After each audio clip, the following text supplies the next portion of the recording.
Assalamualaikum warahmatullahi wabarakatuh. Semoga keridhaan Allah Subhanahu wa Ta'ala selalu memberikan kemudahan, kelancaran, serta keselamatan pada segala urusan kita. Amin ya Allah ya Rabbal Alamin. Al-Kisah Abu Nawas mencari neraka. Di setiap sudut rumah dia berhenti, celingak-celinguk kanan kiri, sambil tangannya yang membawa lampu minyak digoyang-goyangkan. Setelah itu dia kembali berjalan dengan lampu tetap di tangan. Tingkah Abu Nawas ini tentu saja menggegerkan penghuni Baghdad. Bagaimana mungkin orang secerdas Abu Nawas berjalan di siang hari ketika sinar matahari menyorot tajam sambil membawa lampu? Abu Nawas mulai gila, kata seorang warga Baghdad. Khalifah Harun al-Rasyid pasti malu punya staf ahli gila, celetuk yang lain. Tapi Abu Nawas tak peduli. Esok harinya lagi-lagi pujangga Baghdad itu keluar rumah. Kali ini bahkan lebih pagi. Sambil tetap membawa lampu minyak, dia tak bersuara dan terus bekerja. Celingak-celinguk kanan kiri, sambil tangannya yang membawa lampu minyak digoyang-goyangkan. Di hari kedua itu, beberapa orang masih menganggap Abu Nawas waras. Makanya mereka bertanya apa yang dicari Abu Nawas di siang hari dengan lampu di tangan. Abu Nawas menjawab singkat, "Saya sedang mencari neraka." Ah, Abu Nawas mulai gila, pikir mereka. Maka ketika di hari ketiga, Abu Nawas tetap melakukan hal yang sama.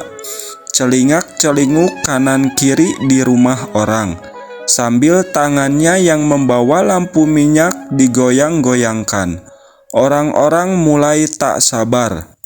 Undang-undang Baghdad melarang orang gila berkeliaran. Berbahaya, seseorang bisa membunuh orang lain dengan berpura-pura gila, atau mengintip orang mandi dengan pura-pura gila. Karena itu, cerita selanjutnya mudah ditebak. Abu Nawas ditangkap lalu diserahkan ke istana. Sejumlah musuh politik Harun al-Rasyid malah gembira. Kegilaan Abu Nawas bisa mereka goreng untuk menyudutkan wibawa Khalifah. Benar saja, Khalifah Harun malu bukan main, lalu bertanya dengan nada keras, "Abu Nawas, apa yang kamu lakukan dengan lampu minyak itu siang-siang?" "Hamba mencari neraka, Paduka yang mulia," jelas Abu Nawas lancar. Tak ada tanda-tanda dia gila. "Kamu gila, Abu Nawas, sohih kamu gila." "Tidak, Paduka, merekalah yang gila." "Siapa mereka?" Abu Nawas lalu meminta orang-orang yang tadi menangkap dan menggiring dirinya menuju istana dikumpulkan di depan istana. Jumlah mereka ribuan. Ya, siapa orangnya yang tak menuduh Abu Nawas gila jika Khalifah sendiri menduganya gila? Setelah mereka berkumpul di depan istana, Abu Nawas didampingi Khalifah Harun mendatangi mereka. "Wahai kalian yang mengaku waras," teriak Abu Nawas kepada orang-orang di depannya, "apakah kalian selama ini menganggap orang lain yang berbeda pikiran dan berbeda pilihan dengan kalian adalah munafik?" "Benar," saut para hadirin. "Apakah kalian juga yang menyatakan para munafik itu sesat?" "Betul, dasar sesat. Jika mereka munafik dan sesat, apa konsekuensinya?" "Hai Abu Nawas, kamu gila ya? Orang munafik pasti masuk neraka. Dasar munafik kamu." "Baik, Jika saya munafik, sesat, dan masuk neraka, di mana neraka yang kalian maksud? Punya siapa neraka itu? Jawab Abu Nawas dengan tenang, sambil kali ini lampu di tangannya diangkat tinggi-tinggi seolah dia mencari sesuatu. Kali ini orang-orang di depan Khalifah Harun mulai tak sabar. Mereka merasa diledek dengan mimik Abu Nawas dan lampu di tangannya. Hai Abu Nawas, tentu saja neraka ada di akhirat dan itu milik Allah. Kenapa kamu tanya? Paduka mohon maaf, kata Abu Nawas kepada Khalifah Harun. Tolong sampaikan pada mereka, jika neraka ada di akhirat dan yang punya neraka itu adalah Allah, kenapa mereka di dunia ini gemar menentukan orang lain masuk neraka? Apakah mereka asisten Allah yang tahu bocoran catatan Allah? Atau jangan-jangan merekalah yang gila?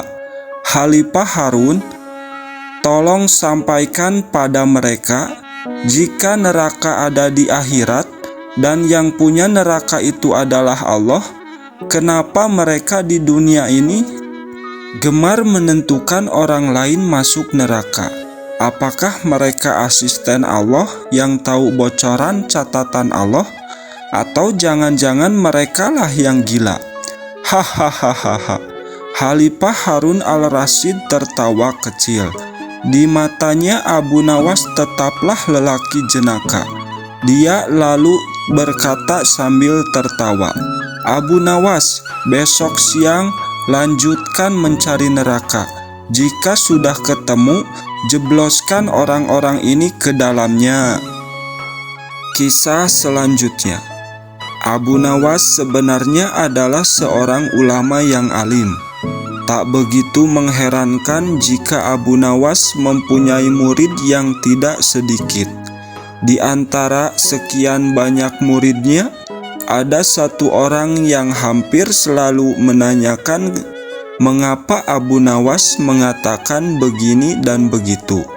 Suatu ketika, ada 3 orang tamu bertanya kepada Abu Nawas dengan pertanyaan yang sama. Orang pertama mulai bertanya, manakah yang lebih utama, orang yang mengerjakan dosa-dosa besar atau orang yang mengerjakan dosa-dosa kecil? Orang yang mengerjakan dosa-dosa kecil, jawab Abu Nawas. Mengapa? Kata orang pertama. Sebab lebih mudah diampuni oleh Tuhan, kata Abu Nawas. Orang pertama puas karena ia memang yakin begitu. Orang kedua bertanya dengan pertanyaan yang sama. Manakah yang lebih utama, orang-orang yang mengerjakan dosa-dosa besar atau orang yang mengerjakan dosa-dosa kecil? Orang yang tidak mengerjakan keduanya, jawab Abu Nawas. Mengapa? Kata orang kedua. Dengan tidak mengerjakan keduanya, tentu tidak memerlukan pengampunan dari Tuhan, kata Abu Nawas. Orang kedua langsung bisa mencerna jawaban Abu Nawas. Orang ketiga juga bertanya dengan pertanyaan yang sama. Manakah yang lebih utama, orang-orang yang mengerjakan dosa-dosa besar atau orang yang mengerjakan dosa-dosa kecil? Orang yang mengerjakan dosa-dosa besar, jawab Abu Nawas. Mengapa? Kata orang ketiga. Sebab pengampunan Allah kepada hambanya sebanding dengan besarnya dosa hamba itu, jawab Abu Nawas. Orang ketiga menerima alasan Abu Nawas. Kemudian ketiga orang itu pulang dengan perasaan puas. Karena belum mengerti, seorang murid Abu Nawas bertanya, mengapa dengan pertanyaan yang sama bisa menghasilkan jawaban yang berbeda? Manusia dibagi 3 tingkatan. Tingkatan mata, tingkatan otak, dan tingkatan hati. Apakah tingkatan mata itu? Tanya murid Abu. "Apakah tingkatan otak itu?" tanya murid Abu. "Orang pandai yang melihat bintang di langit, ia mengatakan bintang itu besar karena ia berpengetahuan," jawab Abu Nawas. "Lalu apakah tingkatan hati itu?" tanya murid Abu Nawas. "Orang pandai dan mengerti yang melihat bintang di langit, ia tetap mengatakan bintang itu kecil walaupun ia tahu bintang itu besar.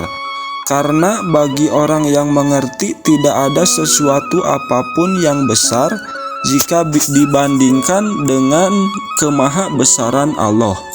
Kini murid Abu Nawas mulai mengerti mengapa pertanyaan yang sama bisa menghasilkan jawaban yang berbeda. Ia bertanya lagi, "Wahai guru, mungkinkah manusia bisa menipu Tuhan?" "Mungkin," jawab Abu Nawas. "Bagaimana caranya?" tanya murid Abu Nawas ingin tahu. "Dengan merayunya melalui pujian dan doa," kata Abu Nawas. "Ajarkanlah doa itu padaku, wahai guru," pinta murid Abu Nawas. Doa itu adalah, "Illahi lastu lil firdausi ahla, wala aqwa alan naril jahimi, fahabli taubatan waghfir junubi, fa innaka ghafirul janabil azim."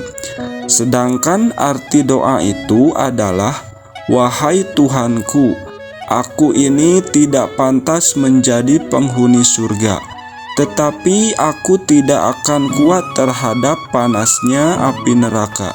Oleh sebab itu, terimalah tobatku serta ampunilah dosa-dosaku, karena sesungguhnya Engkaulah Zat yang mengampuni dosa-dosa besar." Murid Abu Nawas melihat kisah di atas bahwa Abu Nawas menunjukkan kecerdasannya dan kerendahan hatinya kepada Allah Subhanahu wa Ta'ala. Kisah selanjutnya. Suatu ketika Abu Nawas ditanya seseorang, "Kapan kamu mati?" Tanya orang itu. "Maaf, barangkali Tuan bisa memberikan penjelasan sedikit terkait dengan pertanyaan Tuan tadi," pinta Abu Nawas yang ternyata juga bisa menampilkan mimik yang serius. "Begini, kalau kamu mati, saya mau titip surat buat mendiang ayah saya yang telah mati beberapa tahun yang lalu," sambungnya. "Terima kasih sebelumnya atas kepercayaan Tuan," jawab Abu Nawas.